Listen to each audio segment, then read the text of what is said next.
Dear students, आज lecture number 1 जो है आपका चैप्टर नंबर 1 एम साइंस का आज एंड हो जाएगा। मैंने बोला था 2 से 3 वीडियोस, तो ये तीसरा वीडियो हमारा है जिसमें लेक्चर यह एंड हो जाएगा। देखिए आप यहाँ पर इस वीडियो के अंदर हम थर्ड वीडियो के अंदर क्या क्या पढ़ने वाले हैं। ऑक्सीडेशन एंड रिडक्शन है ना, एक्सोथर्मिक रिएक्शन, एंडोथर्मिक रिएक्शन मैंने बोला था बहुत मोस्ट है। ऊष्माक्षेपी ऊष्माशोषी अभिक्रियाएं बहुत मोस्ट है। उसके बाद कॉरोजन यानी संक्षारण और रेंसिडिटी भी बहुत मोस्ट है, मतलब विकृत गंधिता। उसके बाद प्रेसिपिटेशन रिएक्शन, ये सारी रिएक्शंस के थ्रू जो है आज हमारा चैप्टर जो है और साथ ही साथ हमारे साइंस का चैप्टर नंबर 1 यह क्लियर हो जाएगा। आप जुड़ चुके हैं मेरे साथ। मैं हूं पवन विश्वकर्मा और आप देख रहे हैं पीवी सर की क्लासेस। इसमें देखिए आप दिखाई दे रहा होगा ऑक्सीडेशन, हम पढ़ रहे हैं ऑक्सीडेशन एंड रिडक्शन। तो इसमें सबसे पहले मैं ऑक्सीडेशन टर्म आपके पास लेके आया हूं। ऑक्सीडेशन आपको दिखाई दे रहा होगा, ध्यान से देखिए। The process in which edition of O2 का एडिशन, ये याद रखिएगा। मैं 10th बेस्ड बता रहा हूं, 11th बेस्ड थोड़ी सी डेफिनेशन चेंज होगी, थोड़ा सा कुछ चेंज होगा, कुछ इसमें जो है बढ़ाई जाएगी। इलेक्ट्रॉन्स पे बात आ जाएगी।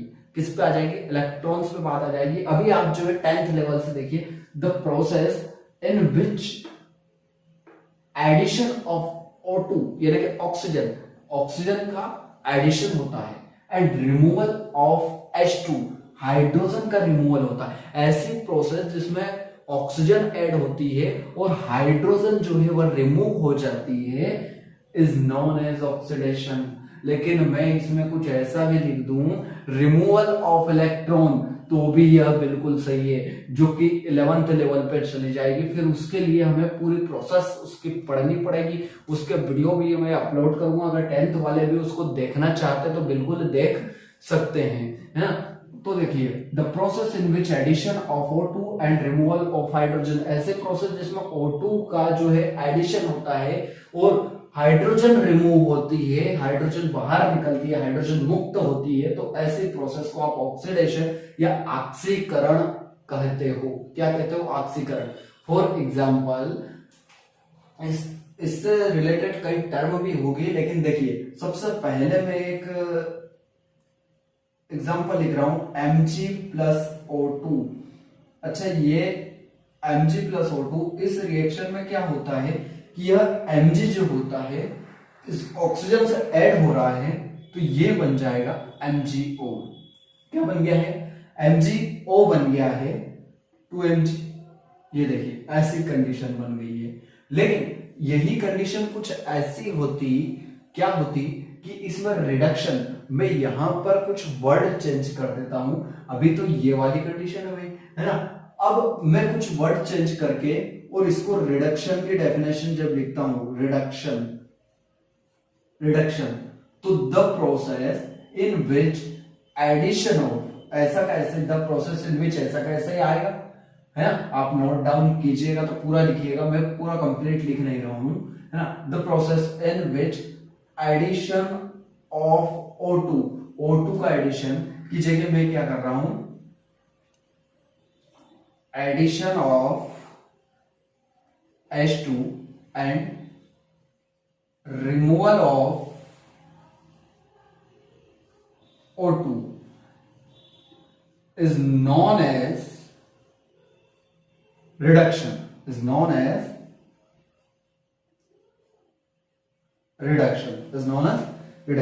ये वाली मैंने पूरी आपकी कहानी यहां लिख दी है ना।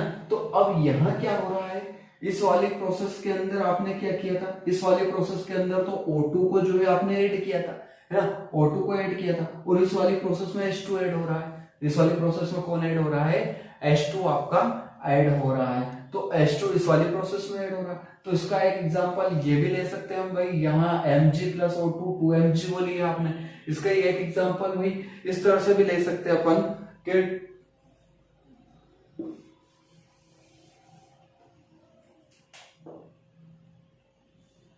Cu+O2,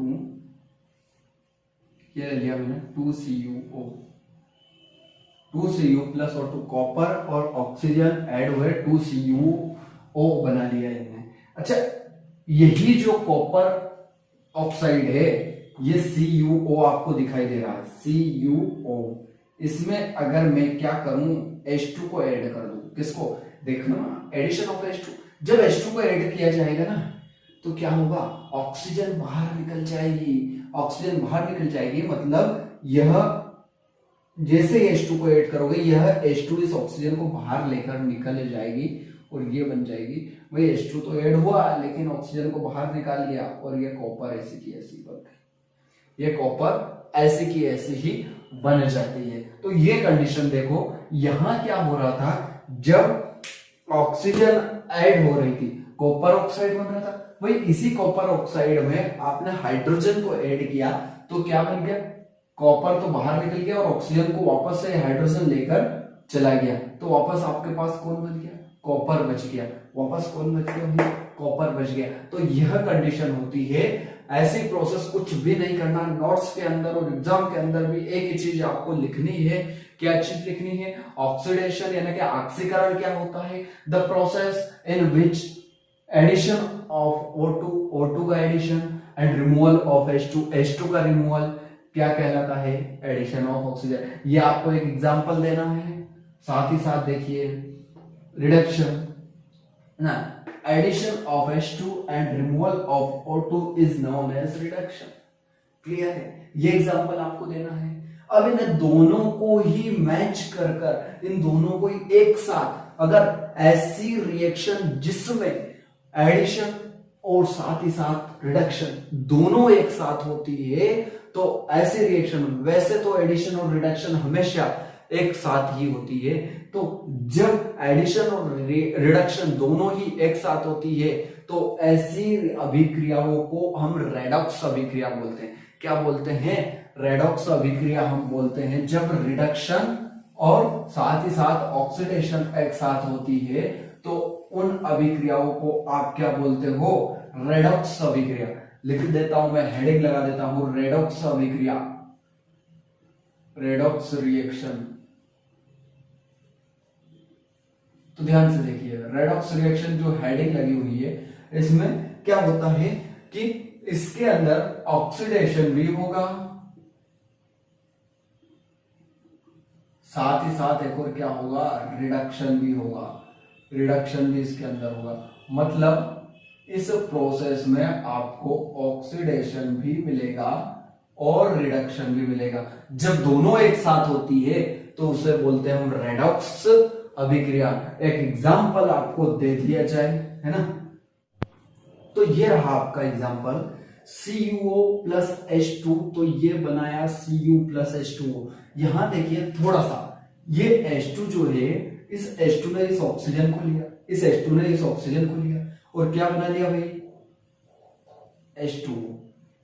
H2 से ऑक्सीजन ऐड हुई तो यह रिएक्शन हो गई ऑक्सीडेशन। क्या हो गई, ऑक्सीडेशन हो गई है। लेकिन याद रखिएगा, यह ऑक्सीडेशन हुई है ना। दूसरी चीज, यह कॉपर ऑक्साइड क्या होगा, इसका क्या होता है, रिडक्शन। क्या होता है, रिडक्शन होता है ना, कॉपर ऑक्साइड और यह कॉपर, इसका अपन क्या कर देते हैं, रिडक्शन कर देते हैं। क्या करेंगे, यह तो ऑक्सीडेशन हुआ और इसका क्या कर देते हैं अपन, रिडक्शन कर देते हैं। ये जो है अपचयन हो गया, इसका क्या हो जाता है, अपचयन। और ये क्या है आपका, ऑक्सीकरण है। क्या है, ऑक्सीकरण। कैसे हुआ, तो ये कॉपर ऑक्साइड जो होता है, इससे ऑक्सीजन बाहर निकला, रिमूवल ऑफ ऑक्सीजन, है ना। ऑक्सीजन जब रिमूव हुआ है तो कॉपर बन गया, और ऑक्सीजन रिमूव होना, है ना, addition of oxygen, addition of oxygen oxidation, और रिमूवल ऑफ ऑक्सीजन रिडक्शन हो गया। रिमूवल ऑफ ऑक्सीजन क्या हो गया आपका, रिडक्शन। मतलब कि एक ही रिएक्शन में दोनों ही रिडक्शन और ऑक्सीडेशन हो रहे हैं, तो ऐसी रिएक्शन को आप क्या बोलते हो, रेडॉक्स रिएक्शन बोलते हो। उसका एग्जांपल यह लिखना है। लेकिन पूछा जाए, कभी बाय चांस पूछ लिया जाए, इसमें एक और वर्ड आता है ऑक्सीडाइजिंग एजेंट और रिड्यूसिंग एजेंट, दो वर्ड आए, ऑक्सीडाइजिंग एजेंट और रिड्यूसिंग एजेंट। तो यहां देखिएगा इस हाइड्रोजन ने ऑक्सीजन को लिया, हाइड्रोजन ने किसको लिया, ऑक्सीजन को लिया, तो यह तो खुद रिड्यूस हो गया है। इस चीज को याद रखिएगा, जो एक्टिविटी ऑक्सीडेशन हो रही है मतलब कि क्या होगा, जो ऑक्सीडेशन हो रही है इसलिए हाइड्रोजन क्या हो जाएगा, रिड्यूसिंग एजेंट रहेगा। क्यों भाई, इसने तो ऑक्सीजन को ले गया है तो ये तो खुद रिड्यूस हो गया है ना, ऑक्सीजन तो माइनस वाला होता है, इस चीज को याद रखिएगा, ऑक्सीजन माइनस वाला होता है, मतलब कि उससे अगर कोई चीज ऐड होती है तो वह उसको रिड्यूस कर देता है, इसलिए यह रिड्यूसिंग एजेंट होगा, इसलिए ये क्या होगा, रिड्यूसिंग एजेंट होगा। जबकि जो है रिडक्शन हो रहा है, रिडक्शन में क्या हो रहा है, ऑक्सीजन बाहर निकल रहा है, मतलब माइनस चार्ज उससे बाहर निकल रहा है, माइनस चार्ज बाहर निकल रहा है, इसलिए यह क्या होता है, ऑक्सीडाइजिंग एजेंट होता है। क्या होता है, ऑक्सीडाइजिंग एजेंट। भाई इस H2 को ऑक्सीडाइज किसने किया है, H2 को ऑक्सीडाइज तो इसने किया ना, कॉपर ने, क्योंकि कॉपर ने इसको जो है ऑक्सीजन दे दिया, इसलिए ये ऑक्सीडाइज हुआ, इसलिए इसको बोला जाता है ऑक्सीडाइजिंग एजेंट। तो इस चीज को याद रखिएगा, यहाँ कॉपर जो है ऑक्सीडाइजिंग एजेंट है और ये जो रिड्यूसिंग एजेंट है वो कौन है, आपका हाइड्रोजन, क्योंकि उसने जो है ऑक्सीजन को ले लिया। तो ये थी अपनी छोटी सी टर्म ऑक्सीडेशन और रिडक्शन। अगली टर्म आती है अपनी एक्सोथर्मिक एंडोथर्मिक, दो बहुत मस्त टर्म है, बहुत शानदार टर्म है, अपन इसको जो है अब पढ़ते हैं। आपको एक्सोथर्मिक रिएक्शन, अच्छा नाम से स्पष्ट हो रहा है, इसका हिंदी में नाम है ऊष्माक्षेपी।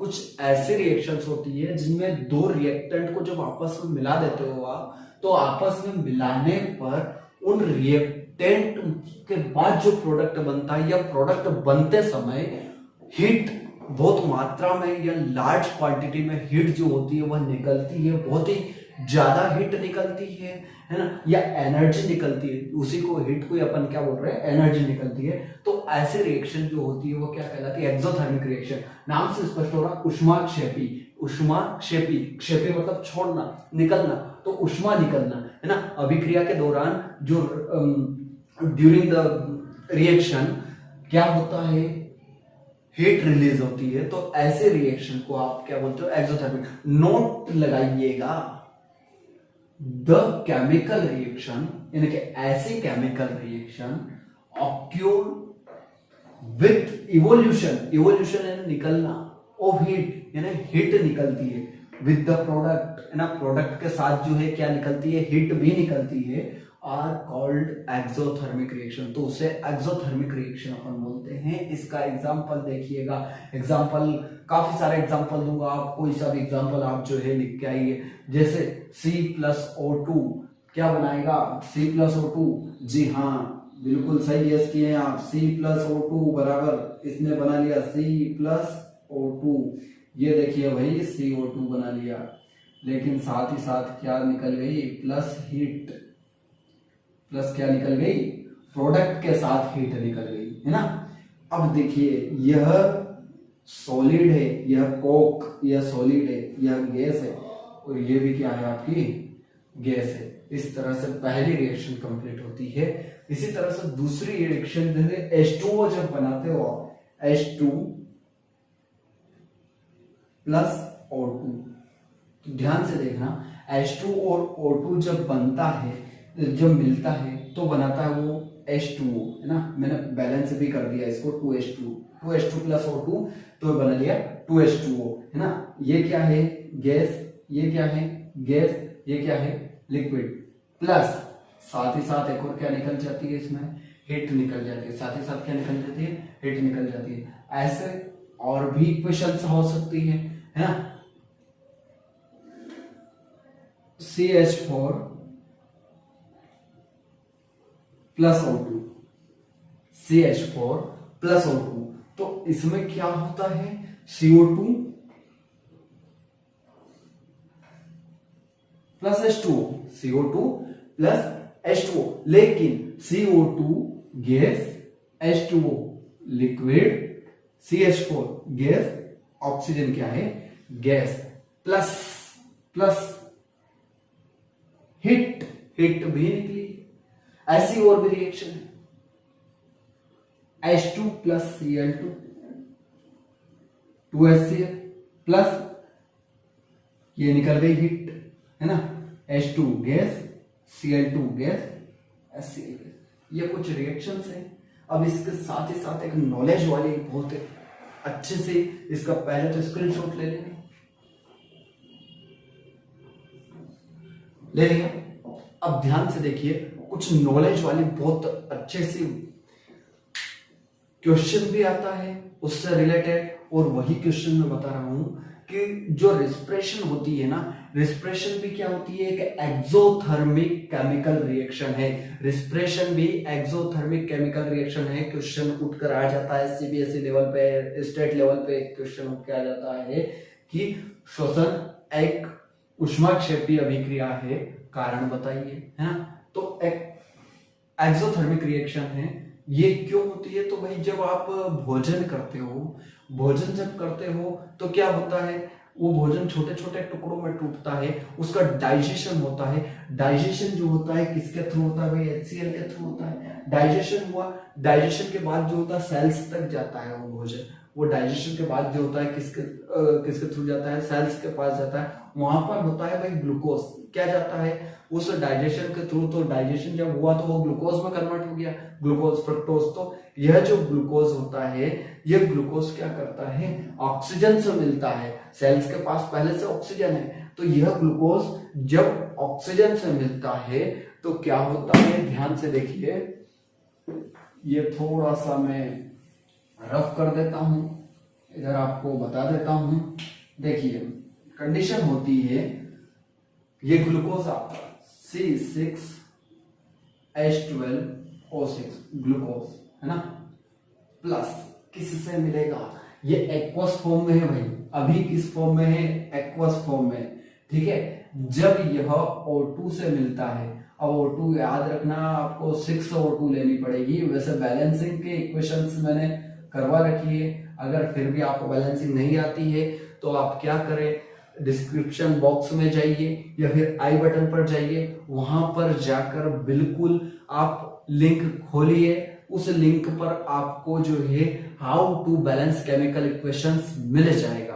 क्लियर है, तो ध्यान से देखिए O2, यह O2 जो है यह कैसे फॉर्म में है, गैस फॉर्म में है 6O2। तो अब क्या होगा भाई, यह बनेगा 6CO2 plus 6H2O plus energy साथ में निकल जाएगी। क्या निकल जाएगी, एनर्जी। जो 6CO2 है, अब यहां थोड़ा सा देख लें आप कि 6CO2, तो देखिए ये 6C कंप्लीट हो गया आपके पास।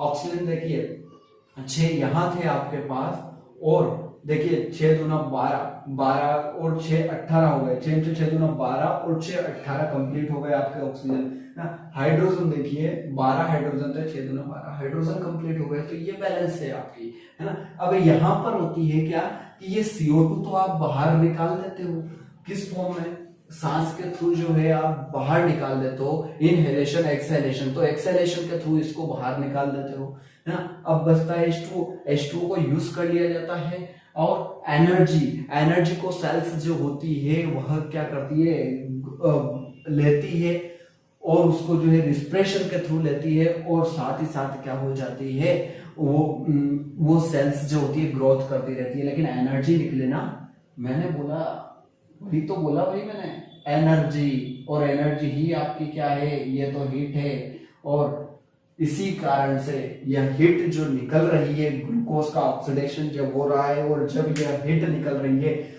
तो इसी प्रोसेस को, ये प्रोसेस रिस्पिरेशन प्रोसेस है, और यही रिस्पिरेशन प्रोसेस जो है यह क्या कहलाती है, एक्सोथर्मिक कहलाती है। किस लिए कहलाती है, अब आप समझ गए हैं, कंप्लीट समझ गए हैं, समझाने की जरूरत नहीं है। अब आते हैं हम एंडोथर्मिक केमिकल रिएक्शन पर। एंडोथर्मिक केमिकल, ये एंडोथर्मिक केमिकल रिएक्शन आपको दिखाई दे रही है, ऊष्मा शोषी, नाम से स्पष्ट हो रहा है भाई, ऊष्मा शोषी, मतलब कि ऊष्मा का क्या कर रही है, शोषण कर रही है, ऊष्मा को और ले रही है। तो आप जो है इसको छोटा सा एग्जांपल देखिए, अगर आपको दाल पकानी है, किसी भी चीज को पकाना है, मान लो दाल पकानी है तो कुकर के अंदर आपने दाल रखी है ना, उसको जो है चूल्हे पर चढ़ाया और उसको क्या देनी पड़ेगी, हीट देनी पड़ेगी। उष्मा दे रहे हो, उसको हीट दे रहे हो, तो क्या हो रहा है, एब्जॉर्ब हीट, हीट एब्जॉर्ब कर रही है तब तो पक रही है भाई वो, है ना। तो वही बात है यहां देखिए, द केमिकल रिएक्शन, ऐसी chemical reaction occur which observe of heat, heat को ऑब्जर्व किया जाता है विद रिएक्टेंट, किसके द्वारा, रिएक्टेंट के द्वारा, रिएक्टेंट के द्वारा हीट को एब्जॉर्ब किया जाता है, is called endothermic chemical reaction. उसे आप क्या बोलते हो, एंडोथर्मिक केमिकल रिएक्शन। इसको इस तरह से भी आप लिख सकते हो, देखो दो तरीके से लिख सकते हैं। मान लो कि ये ए रिएक्टेंट है, चलो मैं ऐसा ही लिख देता हूं इसको, रिएक्टेंट जब यह प्रोडक्ट में बन रहा है, इसको लिखने का तरीका बता रहा हूं मैं, प्रोडक्ट में बन रहा हूं तो माइनस हीट करके भी लिख सकता हूं, या फिर दूसरा तरीका, ये पहला तरीका, ये दूसरा तरीका, रिएक्टेंट प्लस हीट है ना, ये माइनस इधर आएगी प्लस हीट, और ये बन गया क्या भाई, प्रोडक्ट। ये क्या बन गया, रिएक्टेंट को आपने हीट दी प्लस हीट, मतलब रिएक्टेंट को हीट दी, प्रोडक्ट बन गया। ये है एंडोथर्मिक केमिकल रिएक्शन। मैं आपको सेकंड वाला पार्ट कंप्लीट करके बताता हूं, रिएक्टेंट प्लस हीट वाला जो है पार्ट अपन कंप्लीट करते हैं। तो मैं सेकंड वाला जो है ज्यादा बेटर ऑप्शन लगता है, इसलिए वो वाला कर रहा हूं मैं। देखिए N2 प्लस O2, इसने बनाया 2NO, है ना, 2NO। आप चाहे तो इसको माइनस हीट, क्योंकि भाई हीट तो इसको जो है देनी पड़ेगी, इसलिए माइनस हीट लिखिए, या फिर आप चाहे तो इसको ऐसा लिखिए कि N2 प्लस O2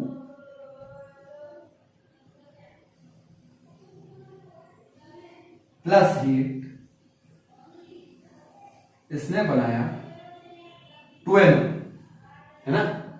ये देखिए प्लस हीट 2NO, ये क्या है, गैस, ये क्या है, गैस, 2NO क्या है, गैस है ना। तो इस तरह से अगली चीज आती है आपकी N2 प्लस O2 कंप्लीट होने के बाद NH3, अमोनिया जो होता है NH3, अमोनिया को आप तोड़िए, जब इसको हीट देते हो, ये हीट दे रहे हैं, तो आप चाहो तो उसको हीट का साइन लगा दो, या प्लस हीट लिख ही देता हूं, हीट। ध्यान से देखिए क्या होगा, N2 प्लस 3H2, ये क्या है, गैस, ये क्या है, गैस, ये क्या है आपकी गैस। दो एग्जांपल कंप्लीट हो गए। भाई तीसरा एग्जांपल भी दे सकता हूं मैं। तीसरा एग्जांपल क्या हो सकता है अपना, तो तीसरा एग्जांपल देखिए, CaCO3, ये कैल्शियम कार्बोनेट है, क्या है, कैल्शियम कार्बोनेट, ठीक है, चूना पत्थर जिसे बोलते हैं। इसको क्या कर रहे हैं अपन, ये सॉलिड में है, जब इसको आप हीट देते हो, प्लस हीट, जब आप इसको क्या देते हो, हीट देते हो, तो ये टूट जाता है। कितने पार्टीशन में, दो पार्टीशन में। एक बनता है CaO, सॉलिड बनता है, प्लस CO2 क्या बनता है, गैस बनता है। इस तरह से जो है एंडोथर्मिक क्या होती है, जिसमें हीट जो है एब्जॉर्ब की जाती है, मतलब कि हीट आपको देनी पड़ती है, तब जाकर रिएक्शन आगे प्रोसीड होती है, या फिर रिएक्शन में जो होता है प्रोडक्ट आपको मिलता है, रिएक्टेंट के थ्रू आपको प्रोडक्ट जो है हीट देने पर मिलता है ना। तो ऐसी रिएक्शन को क्या बोलते हैं पर एंडोथर्मिक रिएक्शन। उसके एग्जांपल्स जो है आपको जो है 3 एग्जांपल मैंने बता दिए हैं, आप और भी एग्जांपल एनसीईआरटी से कीजिए, बहुत एग्जांपल मिलेंगे, बहुत शानदार जो है टॉपिक है ये। तो आप एक्सोथर्मिक एंडोथर्मिक के टॉपिक को कंप्लीट कर लीजिए। अब अगला टॉपिक आता है अपना कोरोजन। अब देखिए कोरोजन यानी कि संक्षारण, इसके बारे में कई बार पढ़ा भी होगा अपन ने, जनरल लाइफ में अपन ने देखा भी होगा। कई बार क्या होता है कि जो लोहा होता है अपना, आयरन होता है, बड़ा फ्रेश होता है, फ्रेश होने के साथ साथ जो होता है वह आयरन जो होता है, उस आयरन बिल्कुल चमकीला होता है, लेकिन जब उसे क्या किया जाता है, किसी एयर के अंदर छोड़ दिया जाए, बाहर छोड़ दिया जाता है, जहां पर एयर मॉइस्चर बहुत ज्यादा हो है ना, या फिर गैसेस बहुत ज्यादा हो, ऐसे जगह पे छोड़ दिया जाता है, तो वह जो होता है रस्ट होने लग जाता है, वह उसका रंग जो होता है काला भूरा होने लग जाता है। तो ऐसी कंडीशन होती है, उसके ऊपर क्या हुआ, एयर और साथ ही साथ मॉइस्चर, इन सभी का क्या हुआ, अटैक हुआ। अटैक होने के बाद उस आयरन के ऊपर केमिकल रिएक्शंस हुई। केमिकल रिएक्शंस के थ्रू, इलेक्ट्रोकेमिकल रिएक्शंस के थ्रू जो है वह क्या बन गया, वह लोहा जो होता है जंग लगा लोहा बन गया है। वो फ्रेश लोहा था, वह जंग लगा हुआ लोहा बन जाता है ना। रस्टिंग हो जाती है उसके अंदर, जिसे अपन क्या बोलते हैं, जब वो किसी काम का लोहा नहीं रहता है तो उस कंडीशन में हम उसे बोलते हैं कोरोजन। क्या बोलते हैं उस रिएक्शंस को, कोरोजन बोलते हैं। तो ध्यान से देखिए संक्षारण क्या है ना। Corrosion is the natural process, क्या है, नेचुरल प्रोसेस है ना, that converts a refined metal, जो रिफाइंड मेटल होती है, इनटू, उसको किस में कन्वर्ट कर देता है, मोर केमिकली स्टेबल फॉर्म, बहुत ज्यादा केमिकली स्टेबल फॉर्म, मतलब उसके ऊपर जो होता है रिएक्शन के थ्रू जो होता है इतना केमिकल स्टेबल हो जाता है कि वो आसानी से निकल नहीं पाता है ना। सच ऐसा ऑक्साइड वो उसका क्या बना देता है, ऑक्साइड में कन्वर्ट कर देता है, आयरन ऑक्साइड में बदल दिया है, कॉपर ऑक्साइड के अंदर बदल दिया है, तो इस तरह से है ना, हाइड्राइड में बदल देता है ना। साथ ही साथ सल्फाइड के अंदर जब वो बदल देता है तो इस रिएक्शन को अपन क्या बोलते हैं, कोरोजन। इसमें क्या होता है, it is a gradually destruction, इसके अंदर जो होता है, जो मेटल होती है, मटेरियल जो होता है, वह ग्रेजुअली धीरे धीरे नष्ट होता जाता है, डिस्ट्रक्ट होता जाता है, धीरे धीरे नष्ट होता जाता है।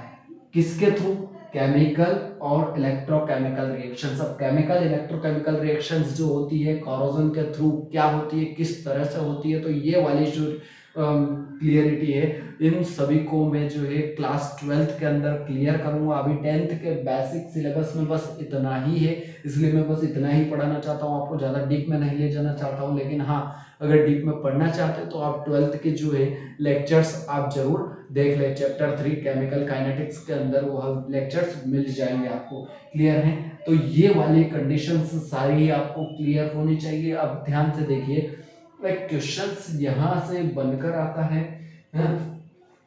छोटा सा एक चीज और बता देता हूँ, जो कोरोजन होता है वो कोरोजन दो टाइप का होता है। कोरोजन कितने टाइप का होता है, तो कोरोजन जो होता है ना, कोरोजन दो टाइप का होता है। पहला होता है direct chemical corrosion, direct chemical corrosion, और दूसरा दूसरा क्या होता है, डायरेक्ट केमिकल कोरोजन हो गया, दूसरा होता electro chemical corrosion. Chemical corrosion, इस तरह से दो तरह का कोरोजन होता है।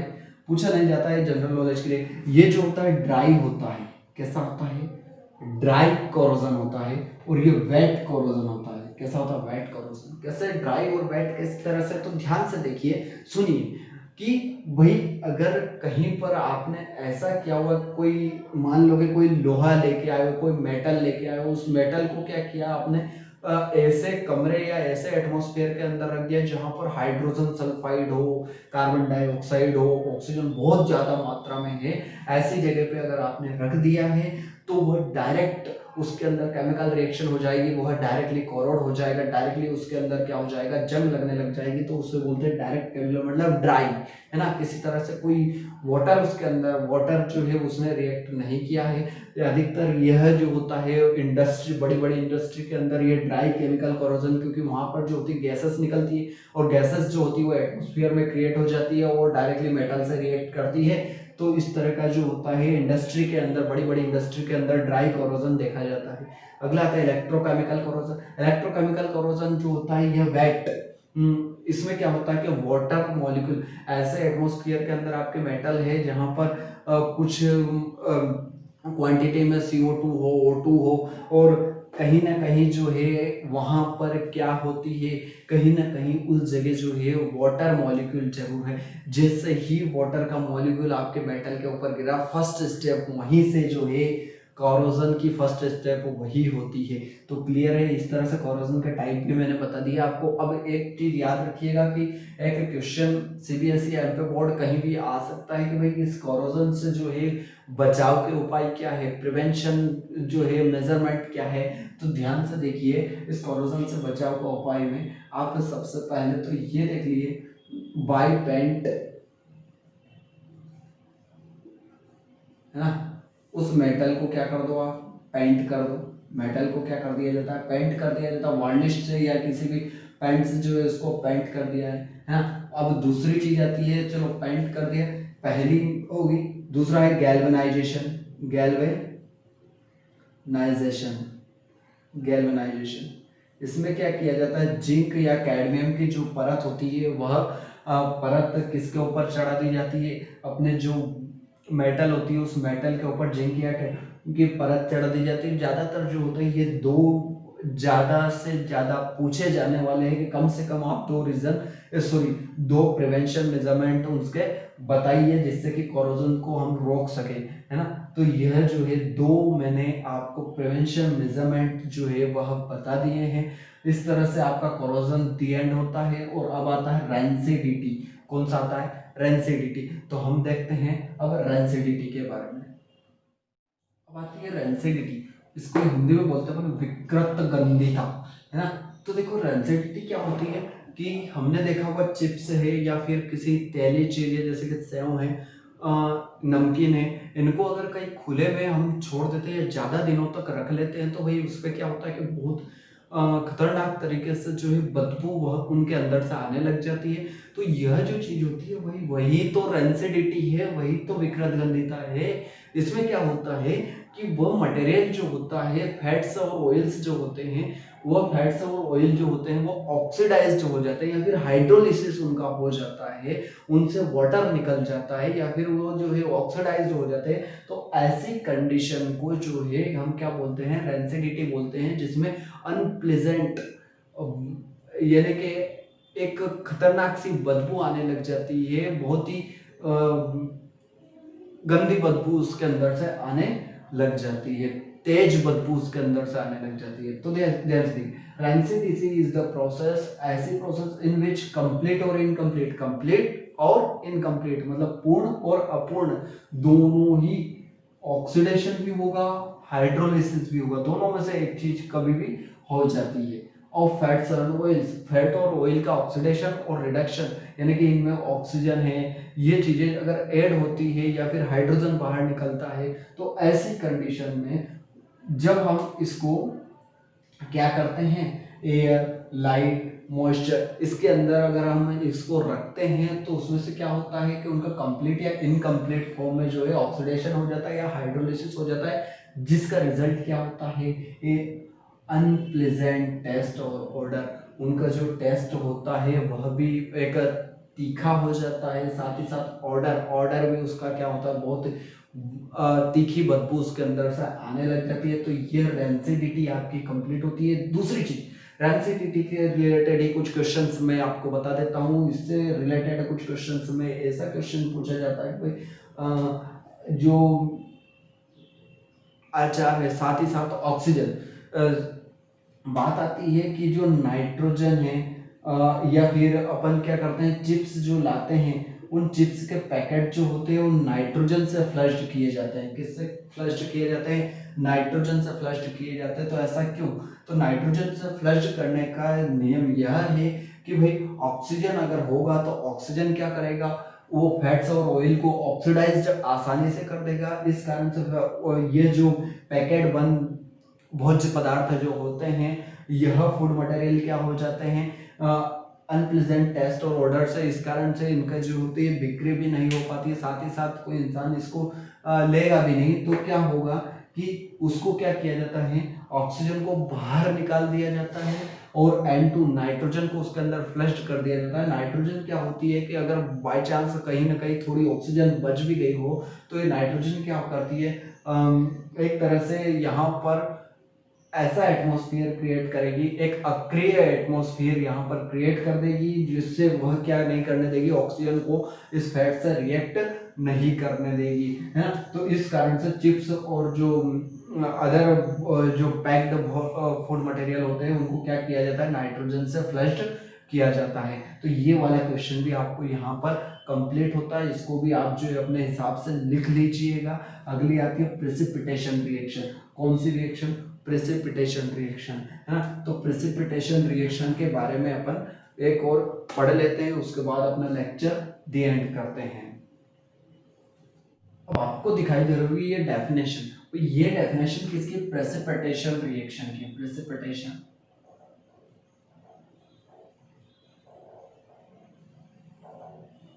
रिएक्शन की यह डेफिनेशन आपको दिखाई दे रही होगी, है ना। इसको जो होते अवक्षेपण, अवक्षेपण अभिक्रिया भी बोलते हैं अपन, क्या बोलते हैं, अवक्षेपण अभिक्रिया भी अपन इसको बोलते हैं, अवक्षेपण अभिक्रिया भी इसको बोलेंगे। क्या होता है कि कभी कभी क्या होता है, जब हम किसी फॉर एग्जांपल कोई दो पॉट है, सॉरी एक पॉट है, एक पॉट के अंदर दो रिएक्टेंट को जब मिलाते हैं तो ऐसे कुछ प्रोडक्ट बन जाता है कि एक प्रोडक्ट तो पूरी तरह से डिजोल्व, वाटर के अंदर डिजोल्व हो जाता है, सॉल्युबल होता है ना, घुल जाता है, लेकिन दूसरा जो प्रोडक्ट होता है वह पेंदे के अंदर जो होता है या तली में जमा हुआ रह जाता है, या पाउडर फॉर्म में जो होता है तैरता रहता है, किसी भी तरह से जो है मतलब वह वाटर के अंदर डिजोल्व नहीं होता है, वह सॉल्युबल वाटर के अंदर नहीं होता है, अघुलनशील रहता है, घुलता नहीं है। तो ऐसे कंडीशन में ऐसा जो रिएक्शन होती है उसे प्रेसिपिटेशन रिएक्शन, और जो प्रोडक्ट घुल नहीं रहा है उसे अपन प्रेसिपिटेट बोलते हैं। क्या बोलते हैं, प्रेसिपिटेट बोलते हैं। इस चीज को क्लियर रखना, उस प्रोडक्ट को क्या बोलेंगे, प्रेसिपिटेट, है ना, अवक्षेप बोलेंगे, और उस अभिक्रिया को अवक्षेपण या प्रेसिपिटेशन रिएक्शन बोला जाता है। देखिए केमिकल रिएक्शन, ऐसी केमिकल रिएक्शन इन विच जिसमें कैटायन और एनायन, है ना, कैटायन और एनायन, धनायन और ऋणायन, कैटायन और ऋणायन, है ना, धनायन और ऋणायन जो होते हैं कंबाइन होते हैं टू फॉर्म, वो आपस में मिलते हैं और इनसॉल्युबल आयनिक सॉलिड बना लेते हैं। इनसॉल्युबल आयनिक सॉलिड जब बनाते हैं तो इस टाइप के रिएक्शन को आप क्या बोलते हैं, is known as precipitation reaction, इसको प्रेसिपिटेशन रिएक्शन बोलते हैं। एग्जांपल के थ्रू समझ में आएगा। देखो भाई, फॉर एग्जांपल मेरे पास है BaCl2 प्लस K2SO4। तो ध्यान से देखिए, बेरियम क्लोराइड और पोटेशियम सल्फेट जब आपस में इन दोनों को एक पॉट के अंदर में क्या करता हूँ, डिसॉल्व करता हूँ, तो ये Ba जो होता है वह SO4 के साथ चला जाएगा, क्योंकि Ba पर 2 प्लस होता है, Ba पर क्या होता है 2 प्लस, और SO4 के पास क्या होता है 2 माइनस, तो ये चला जाएगा BaSO4 बना लेगा। और दो पोटेशियम, पोटेशियम पर +1 और क्लोरीन पर भी -1, तो क्या होगा, दो पोटेशियम दो क्लोरीन के साथ चले जाएंगे, 2KCl बना देगा, है ना। ये जो एक सॉल्ट है, और याद रखिएगा सॉल्ट जो होता है वह तो क्या होता है, सॉल्युबल इन वाटर, सॉल्युबल होता है, और यह जो होता है इनसॉल्युबल होता है, क्या होता है, अघुलनशील होता है, इनसॉल्युबल होता है, और इनसॉल्युबल होता है। इस कारण से यह क्या करता है, पेंदे के नीचे जम जाता है, पेंदे की जो तली होती है पॉट की, उस तली के नीचे जो होता है जम जाता है, इनसॉल्युबल फॉर्म में दिखाई देता है, और यह जो होता है इसी को आप प्रेसिपिटेट बोलते हो, और इसे जो होता है इस फॉर्म में लिखा जाता है। यहाँ पर क्या किया जाता है, इसको जो है इस तरह से एक एरो लगाया जाता है, ये एरो इस टाइप का एरो जो होता है नीचे की ओर लगा दिया जाता है, जिसे अपन प्रेसिपिटेट फॉर्म के रूप में देखते हैं। आपको यह वीडियो अच्छा लगा होगा, अगर अच्छा लगा है तो आप लाइक कर दें, साथ ही साथ चैनल को सब्सक्राइब जरूर कर देना, बेल आइकन भी दबा देना, क्योंकि अभी चैप्टर नंबर 2 में लेकर आने वाला हूँ। चैप्टर नंबर 2 बड़ा ही इंटरेस्टिंग टॉपिक है, बड़ा ही इंटरेस्टिंग आपका रहेगा चैप्टर। तो एसिड बेस पर पूरा चैप्टर है, बहुत शानदार है, केमिस्ट्री का एक अच्छा लेक्चर आपके सामने आने जा रहा है। तो आप क्या करें, कम से कम वीडियो को शेयर करें, अपने दोस्तों तक शेयर करें, अपने रिलीजन तक शेयर करें, सब्सक्राइब कर दें, और साथ है बेल आइकन भी होगा उसे भी आप दबा दें, ताकि हमारा आने वाले लेटेस्ट वीडियो सबसे पहले मिले।